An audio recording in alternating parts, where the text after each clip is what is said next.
Hello everyone, welcome to my channel English grammar tutorial.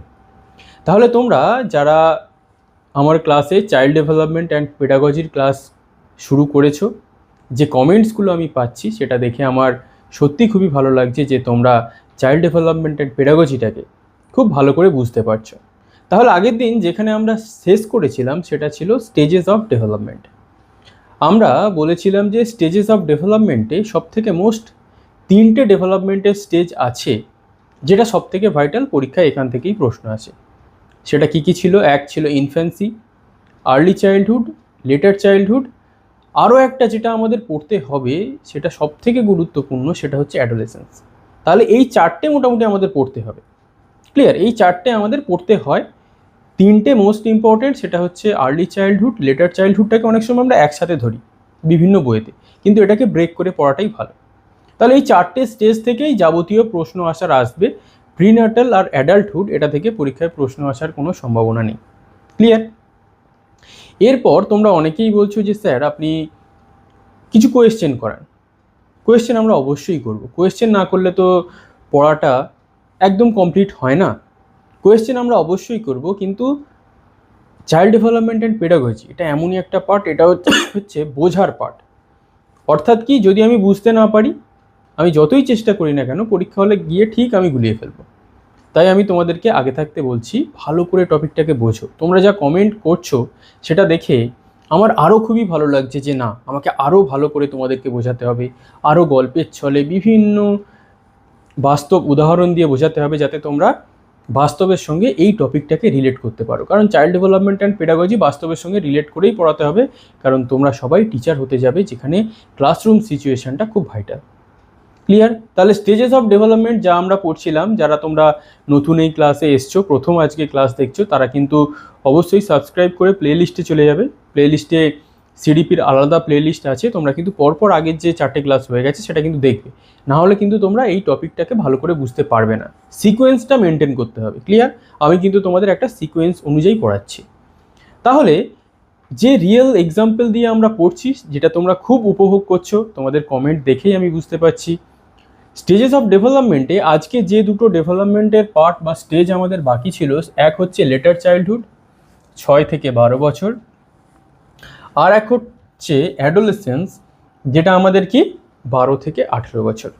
প্রত্যেকটার আমি in ডিটেলে তোমাদের ব্যাখ্যা করব, কোনো চাপ নেওয়ার কারণ নেই, প্রত্যেকটা আমরা ইন ডিটেলে ব্যাখ্যা করব। তাহলে স্টেজেস অফ ডেভেলপমেন্ট মানে কি, আমাদের ধাপে ধাপে ধাপে ধাপে যে পর্যায় রয়েছে, যে পর্যায়ে আমাদের ডেভেলপমেন্টগুলো হচ্ছে, কোন পর্যায়ে কোন বয়সে কি ধরনের বিকাশ আমাদের হয়, that is called stages of development. আগের ক্লাসে আমরা ইন ডিটেলে ব্যাখ্যা করেছি, আজকে আমরা আর অত ডিটেলসে যাব না, কারণ আমাদের দুটো খুব বড় স্টেজের কথা আছে, লেটার আর অ্যাডোলেসেন্স। ক্লিয়ার? দেখা যাক। তাহলে লেটার চাইল্ডহুড, যেটা 6 থেকে 12 বছর, মানে কি উত্তর বাল্যকাল যেটাকে আমরা বলি। এই যে 6 থেকে 12 বছর, এখানে একটা মিডিল স্টেজের পর্যায় আছে, যেটাকে আমরা ওই তর্কের খাতিরে 6 থেকে 8 বা 7 থেকে 11 এরকম ধরি, কিন্তু এটা পুরোটাই আমরা লেটার চাইল্ডহুডের মধ্যেই রাখি। মিডিলটাকে অনেক সময় এসে যায়, এই পর্যায়টাকেই আমরা আবার মিডিলে বলতে পারি। তাই যদি তোমাদের পরীক্ষায় মিডিলে এসে যায়, এখানে টিক মেরে দেবে। ঠিক আছে? তাহলে এখানে সব থেকে যে গুরুত্বপূর্ণ ক্যারেক্টারিস্টিক্সগুলো আমাদের পড়তে হবে, এটা হচ্ছে কি, ফার্স্ট যেটা আমরা পড়বো সেটা হচ্ছে elementary school age. Elementary school, তোমরা যারা প্রাইমারি টিচার হবে বা আপার প্রাইমারি টিচার হবে, তোমরা জানো যে এলিমেন্টারি এডুকেশন। তাহলে এলিমেন্টারি এজ মানে কি? এলিমেন্টারি স্কুল এজ মানে কি, এখান থেকে আমাদের প্রাথমিক যে স্কুলের পর্যায়, প্রাথমিক যে স্কুল, সেই পর্যায়টা এখানে স্টার্ট হয়। তোমাদেরকে কি করা হয়? প্রাইমারি স্কুলে পাঠানো হয় যাদের 6 থেকে 12 বছর, বা তাদেরকে কোথায় পাঠানো হয়, তাদেরকে বিভিন্ন ইংলিশ মিডিয়ামে নার্সারি স্কুল, প্লে স্কুলটা এর আগের পর্যায়ে, যেটা আমরা আর্লি চাইল্ডহুডে পড়েছি। এখানে আমরা একদম স্কুল থেকে শুরু করে দেবো, যেখানে আমাদের ক্লাস 1, 2, 3 নার্সারি এগুলোতে একদম স্টার্ট হয়ে যাবে। তাহলে এখান থেকে কিন্তু এলিমেন্টারি স্কুল এজ মানে কিন্তু একটা শিশুর এইখান থেকে পড়াশোনার যে সময়, স্কুল এডুকেশন, বিদ্যালয় শিক্ষা, সেটা কিন্তু তার এলিমেন্টারি লেভেল থেকে, প্রাথমিক পর্যায় থেকে সেটা শুরু হতে থাকে। আশা করছি ক্লিয়ার, এর মধ্যে কোনো জটিলতা নেই যদি আমরা বুঝে যেতে পারি। এরপরে হচ্ছে গ্যাং এজ, খুব ভাইটাল। গ্যাং এজ মানে হচ্ছে গ্রুপ এজ। গ্যাং বা গ্রুপ মানে কি, এই সময়ের বাচ্চারা বা শিশুরা তারা দলবদ্ধভাবে খেলতে ভালোবাসে, দলবদ্ধভাবে গল্প করতে, বা স্কুলে গিয়ে একসাথে একই বেঞ্চে বসা, আমার যে বন্ধুটা আছে সেই বন্ধুর কাছে গিয়েই আমাকে প্রত্যেক দিন বসতে হবে, এই জন্য এটাকে বলে গ্যাংই। তারা সবসময় গ্রুপে থাকতে ভালোবাসে। অনেক সময় দেখা যায় যে সব বাচ্চারা একা একা থাকে, তার মধ্যে কি কোনো প্রবলেম আছে, কিন্তু যারা নর্মাল বাচ্চা হবে তারা কি করবে, এই বয়সে গ্যাংয়ে থাকবে। তারা একসাথে খেলাধুলা করবে, স্কুলে গিয়ে যেসব বন্ধুরা আছে তারা একসাথে একই বেঞ্চে বসার চেষ্টা করবে, একই সাথে টিফিন খাবে, একই সাথে আবার বাড়িতে আসবে বাসে করে। তাহলে এই জন্য লেটার চাইল্ডহুডকে সব থেকে ইম্পর্টেন্ট একটা পার্ট হচ্ছে সেটা কি, গ্যাং এজ বলা হয় এই কারণে। এরপরে হচ্ছে ট্রাভেলসাম এজ। ট্রাভেলসাম এজ মানে কি, এটা একটু সমস্যার বয়স, একটু ঝামেলার বয়স। কেন ঝামেলার বয়স? এই সময় অনেক ধরনের ট্রাবল বা সমস্যা একজনের বাচ্চার জীবনে আসতে পারে। সেটা কেমন ধরনের সমস্যা আসতে পারে? ধরো এই সময় বাচ্চারা কি করে, অনেক সময় দেখবে তারা নিজেদের মধ্যে, যেহেতু তাদের কোনো কন্ট্রোল থাকে না, তারা অনেক সময় ঝামেলায় জড়িয়ে পড়ে। তারা নিজেদের মধ্যে মারপিট করছে খেলতে গিয়ে। এই সময়টা সব সময় দেখবে তোমাদের যে ক্লোজ বন্ধুরা রয়েছে গ্যাংয়ের মধ্যে, তাদের মারপিট হয়ে গেল। মারপিট হয়ে যাওয়ার পরে তাদের মধ্যে অনেক সময় এমনই একটা পর্যায়ে চলে যায় যেটা অনেক সময় ক্ষতিকারক দিকও হয়ে যায়। অনেক সময় দেখবে বাচ্চাদের ঝামেলা থেকে ফ্যামিলিতে ঝামেলা তৈরি হয়ে যায়। তাহলে এটা কিন্তু ট্রাভেলসাম এজ। এটা আরও ট্রাভেলসাম এজ কি, এই সময় আমাদের পড়াশোনার ইচ্ছা হয় না, বাবা মায়েরা পেটাপিটি করে, পড়তে বস। অনেক রকমের সমস্যা কিন্তু এই বয়সটায় দেখা যায়, যেখানে সেই কারণে একে ট্রাভেলসাম এজ বলা হয়েছে। খুবই সহজ, এটা খুব একটা জটিলতার কিছু নেই। এরপরে সিউডো ম্যাচুরিটি, খুব ভাইটাল। সিউডো ম্যাচুরিটি, এটা কিন্তু উচ্চারণটা কি, সিউডো মানে হচ্ছে কি নকল, ম্যাচুরিটি মানে তোমরা সবাই জানো পরিপক্কতা। তাহলে নকল পরিপক্কতা বা সিউডো ম্যাচুরিটি মানে কি, এই সময়ের বাচ্চারা বা শিশুরা মনে করে যে আমি খুব বড় হয়ে গেছি। তাদের এমন অ্যাটিটিউড দেখাবে, দেখবে ধরো তুমি একটা 7 বছর বা 6 বছর বয়সী বাচ্চার সাথে বসে আছো, সে অনেক সময় তোমাকেই এমনভাবে প্রেজেন্ট করবে নিজেকে, সে মনে করবে সে অনেক বড়, কিন্তু অ্যাকচুয়ালি যদিও নয়। যারা অনেক বড়, যারা তাদের বাবা মা 40-50 বছর বয়সে, তারা বুঝতে পারে। কিন্তু তারা কি করে, তারা জানে আমার ছেলে করছে একটু এরম নাটক করছে, দেখাচ্ছে যে সে অনেক বড় হয়ে গেছে। দেখবে অনেক সময় যখন তোমরা কোনো ফোন খুঁজছো বা কিছু খুঁজছো বাড়িতে, সে তখন নিজে ওটাকে এনে দেওয়ার চেষ্টা করে, এসে বলে তুমি এটা জানো না, এটা এখানে ছিল, এটা তুমি জানো না। কিন্তু দেখো আমি জানি, আমি সব। এইরকম একটা সিউডো ম্যাচুরিটি লক্ষণ এই বছর বয়সে দেখা যায়। আরও একটা সিউডো ম্যাচুরিটির লক্ষণ কি দেখা যায়, তারা নিজেকে অনেক কেউকেটা ভাবতে শুরু করে।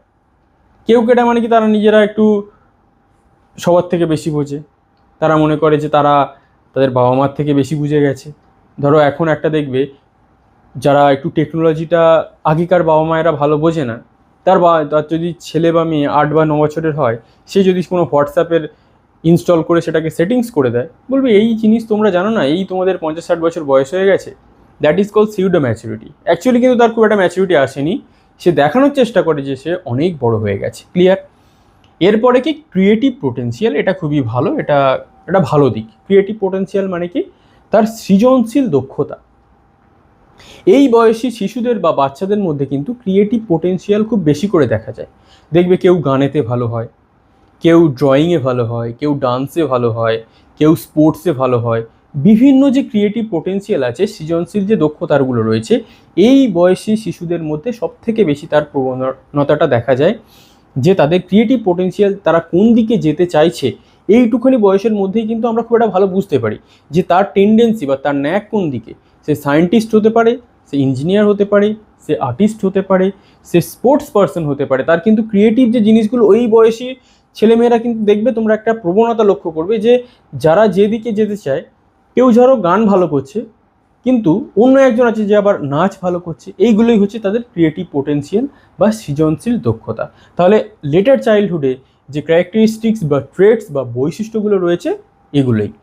এরপরে সবথেকে ইম্পর্টেন্ট পার্টে আমরা চলে আসছি, অ্যাডোলেসেন্স বা কৈশোর। সবথেকে গোল্ডেন পিরিয়ড বলা যায় 12 থেকে 18 বছর আমাদের জীবনে, এবং এই বয়সটাই পরীক্ষায় সবথেকে বেশি আসে। আর লেটার আর অ্যাডোলেসেন্স বা কৈশোর থেকে বেশি আসবে এই 12 থেকে 18 বছর। এই বয়সটা এমনই একটা বছর, এখানে অনেক জিনিস কাজ করে। এখানে অনেকে বলেছে এটা হচ্ছে একটা golden period of our life, আমাদের জীবনে সব থেকে সোনালিতম মুহূর্ত, মানে সব থেকে ভালো মুহূর্ত আমরা এই বয়সে কাটাই। এখানে অনেক ঝড় ঝাপটা ঝামেলা অনেক কিছু আসে, কিন্তু যখন আমরা বড় হয়ে যাই তখন আমাদের মনে হয় যেন এই বয়সটাই, এই অ্যাডোলেসেন্স পিরিয়ডটা যেন খুব ভালো একটা, খুব গোল্ডেন পিরিয়ড ছিল আমাদের জীবনে। কেন সেটা লক্ষ্য করো, খুব ভাইটাল এই স্টেজের এই পার্টটা। এখানে দেখো তিনটে লেখা আছে, একটা হচ্ছে ট্রানজিশনাল পিরিয়ড, দুই হচ্ছে পাবার্টি বা প্লাস গ্রোথ স্পার্ট, আর 3 নম্বরে লেখা আছে ডেভেলপমেন্ট অফ সেক্স ক্যারেক্টারিস্টিক্স। প্রত্যেকটাই ব্যাখ্যা করব, ঘাবড়ানোর কারণ নেই। প্রথমটা কি ট্রানজিশনাল পিরিয়ড। ট্রানজিশনাল মানে কি, একটা পর্যায় থেকে হঠাৎ করে সে অন্য পর্যায়ে চলে যাবে। ধরো যে 12 বছর বয়সী আছে, তোমরা দেখবে এই সময়, এই বয়সে তাদের মধ্যে গলার স্বরের পরিবর্তন দেখা যায়, তাদের মধ্যে দাড়ি গোঁফ, ছেলেদের মধ্যে মেয়েদের মধ্যে বিভিন্ন হরমোনাল চেঞ্জেস, তাদের পিরিয়ড শুরু হওয়া এই রকম বয়সে শুরু হয়। তার মানে কি, এটা হচ্ছে একটা ট্রানজিশন।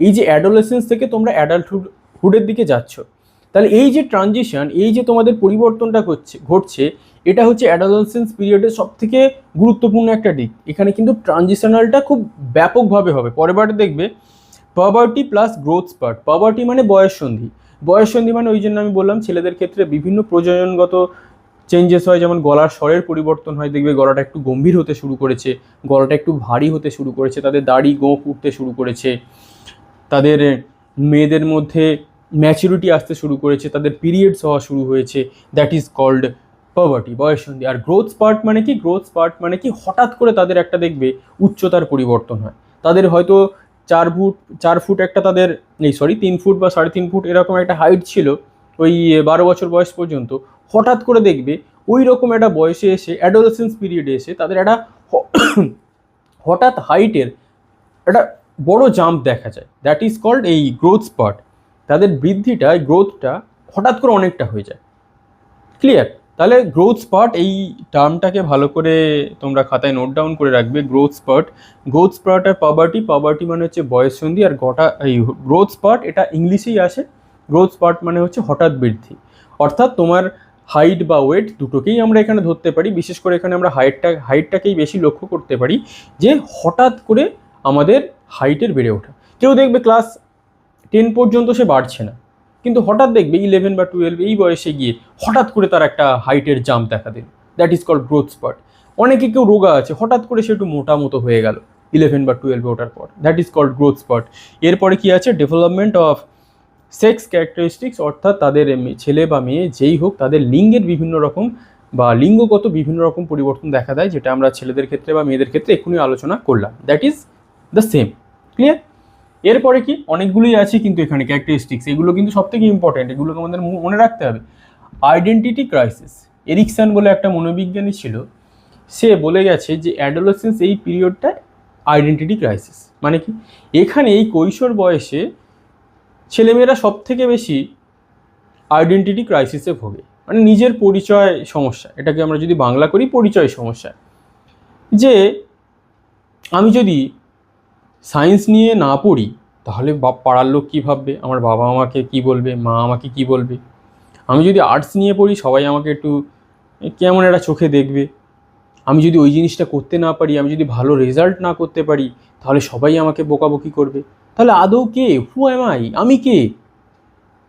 তাহলে আমার কোনো গুরুত্বই নেই, আইডেন্টিটি ক্রাইসিস হয়ে যাচ্ছে আমার। আমি সবসময় ভাবতে থাকছি যে লোকে আমার সম্পর্কে কী ভাববে, আমি যদি এটা না করতে পারি ও আমাকে কী ভাবলো। That is called identity crisis, সহজে এটা বুঝতে গেলে। কে বলেছে? মনোবিজ্ঞানী সাইকোলজিস্ট এরিকসন। ক্লিয়ার? মনে রাখবে কিন্তু, খুব ইম্পর্টেন্ট, পরীক্ষায় প্রশ্ন চলে আসবে যে কোন স্টেজে আমরা আইডেন্টিটি ক্রাইসিস এই পর্যায়টাকে লক্ষ্য করতে পারি। তাহলে অ্যাডোলেসেন্সে আমাদের টিক মারতে হবে। নেক্সট হচ্ছে stage of stress and storm, ঝড় ঝাপটার বয়স বা পর্যায়। কেন ঝড় ঝাপটার বয়স বা পর্যায়? এটা খুব, তোমরা নিজেদেরকে রিলেট করো। তোমরা ক্লাস 11-এ উঠেছো বা 12-এ উঠেছো,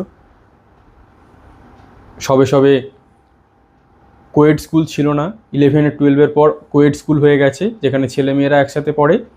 স্ট্রেস অ্যান্ড স্টর্ম, একে দেখে আমার শরীরের মনের মধ্যে উথাল পাথাল করে যাচ্ছে, ওকে দেখে আমার মনের শরীরে উথাল পাথাল করে যাচ্ছে।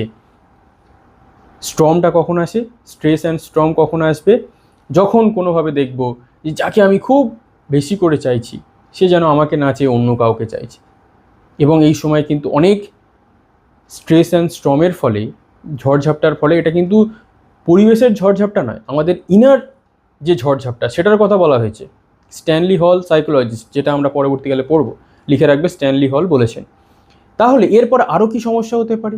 আরও সমস্যা হতে পারে এডুকেশন রিলেটেড। এডুকেশন রিলেটেড কীভাবে সমস্যা আমরা পড়তে পারি?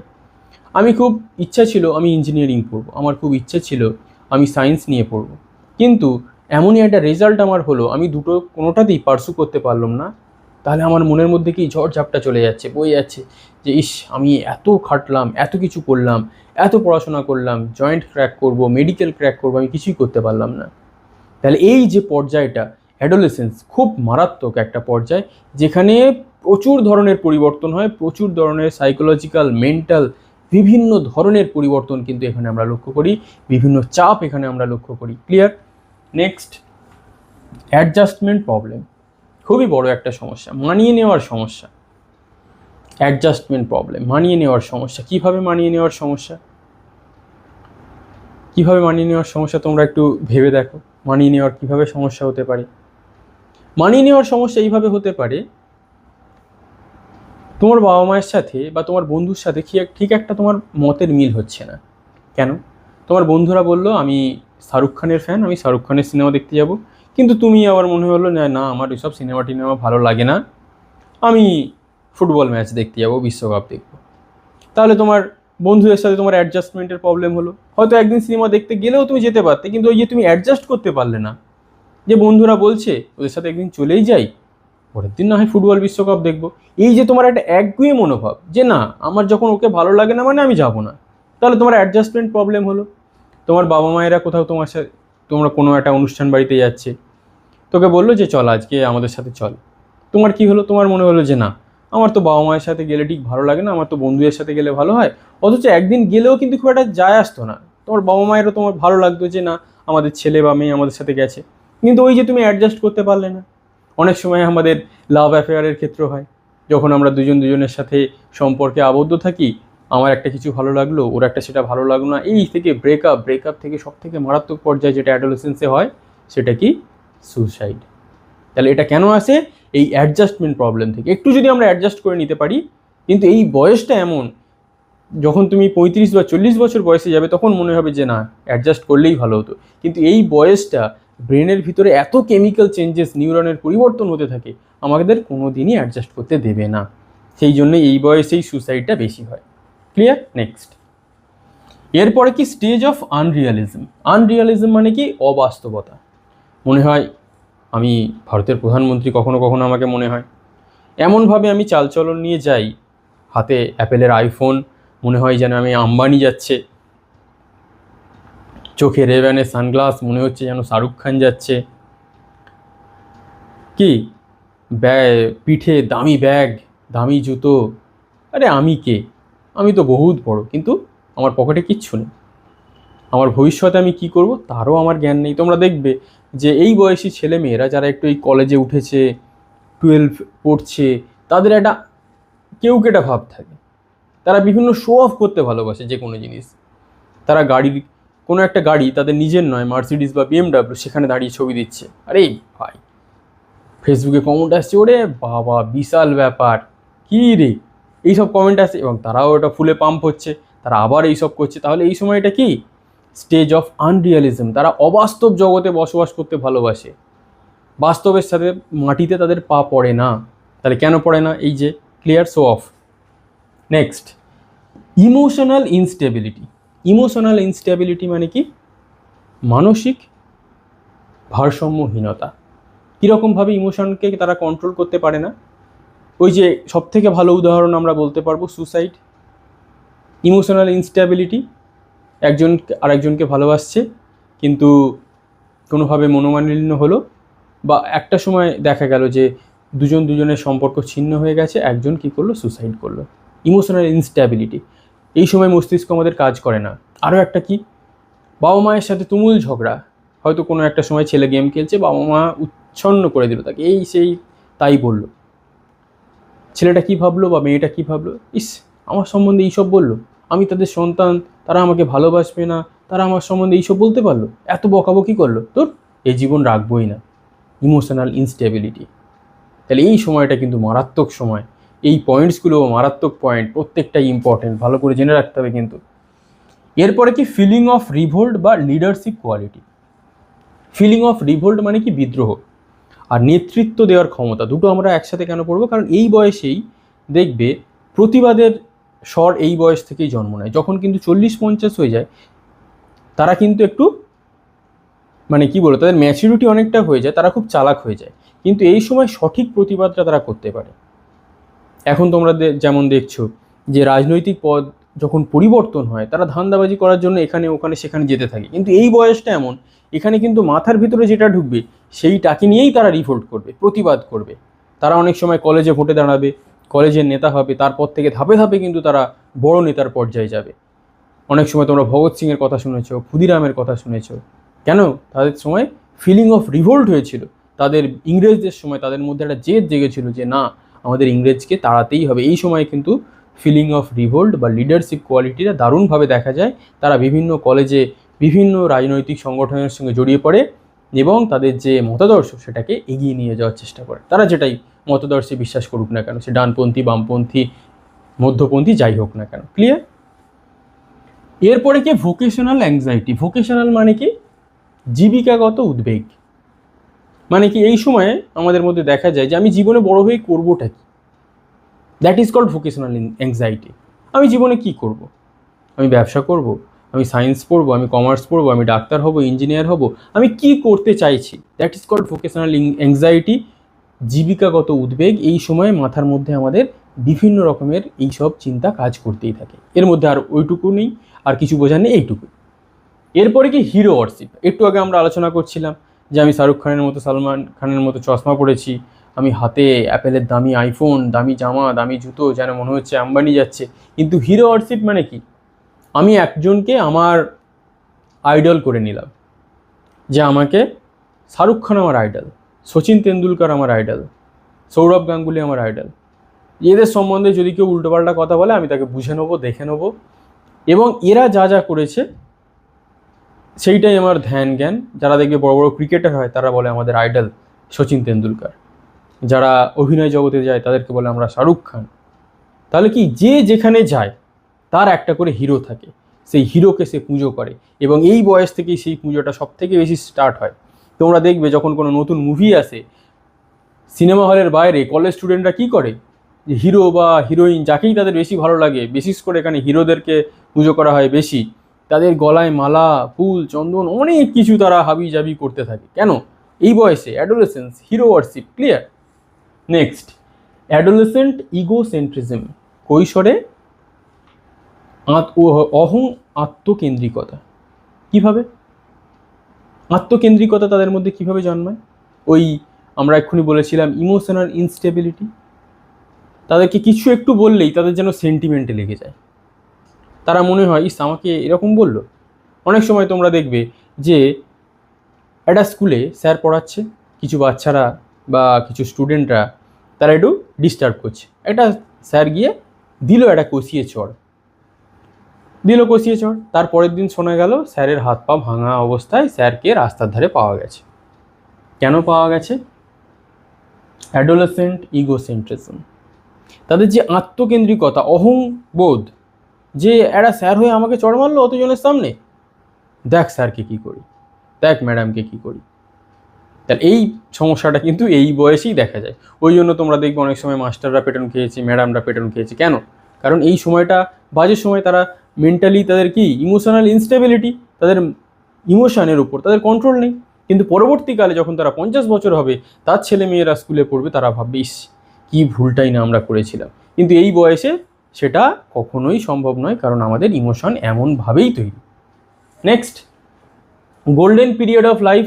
অলরেডি আমরা আলোচনা করে দিয়েছি কেন গোল্ডেন পিরিয়ড, কারণ এই বয়সটায় অনেক কিছু আমরা দেখি। এই বয়সে আমরা অনেক কিছু দেখি, আমাদের কেরিয়ার, লাভ অ্যাফেয়ার্স, যাবতীয় জিনিস, অ্যাংজাইটি, সুসাইড, ইমোশনাল ইনস্টেবিলিটি, সব কিছু নিয়েই গোল্ডেন পিরিয়ড অফ লাইফ। অনেক সময় আমাদের মনে হয় যে এই লাইফটাই ভালো ছিল, কেন? কারণ আমরা এখন বাবার হোটেলে খাই। এই সময় আমরা একটা অ্যাপেলের আইফোন নিয়ে ঘুরতে খুব ভালো লাগে, ওই মেয়েটা দেখে ভাবলো রে বাবা অ্যাপেলের আইফোন, দামি বাইক, দামি গাড়ি, কিন্তু পরবর্তীকালে গিয়ে হাতে কিছুই থাকে না যখন নিজেকে ইনকাম করতে হয়। কিন্তু সব রকম মিলিয়ে মিশিয়ে এটা গোল্ডেন পিরিয়ড অফ লাইফ, 12 থেকে 18 বছর, অ্যাডোলেসেন্স। নেক্সট, তাহলে গোল্ডেন পিরিয়ড যখন আছে তার কিছু খারাপ দিকও আছে। সেটা কি? ক্রিমিনাল টেন্ডেন্সি বা জুভেনাইল ক্রাইম। জুভেনাইল ক্রাইম মানে কি? 18 বছর বয়সী যেসব শিশুরা অপরাধ করে। তোমরা দেখবে যারা 18 বছর কম বয়সী হয় তারা যখন কোনো মার্ডার বা কোনো একটা খুন করে বা তারা কোনো অপরাধ করে, তাদের কিন্তু ওই রকম যারা অ্যাডাল্ট 18 বছর প্লাস যাদের, তাদের মতো কিন্তু শাস্তি হয় না। তাদেরকে জুভেনাইল সেন্টারে পাঠানো হয়, সেখানে কিন্তু তাদের শোধরানোর চেষ্টা করা হয়। কিন্তু এই সময় ক্রিমিনাল টেন্ডেন্সি কেন দেখা যায়? এই সময় ক্রিমিনাল টেন্ডেন্সি এই কারণেই দেখা যায়, আমাদের ইমোশনাল ইনস্টেবিলিটি, আমাদের মস্তিষ্কের প্রতি আমাদের খুব একটা কন্ট্রোল এই বয়সে থাকে না।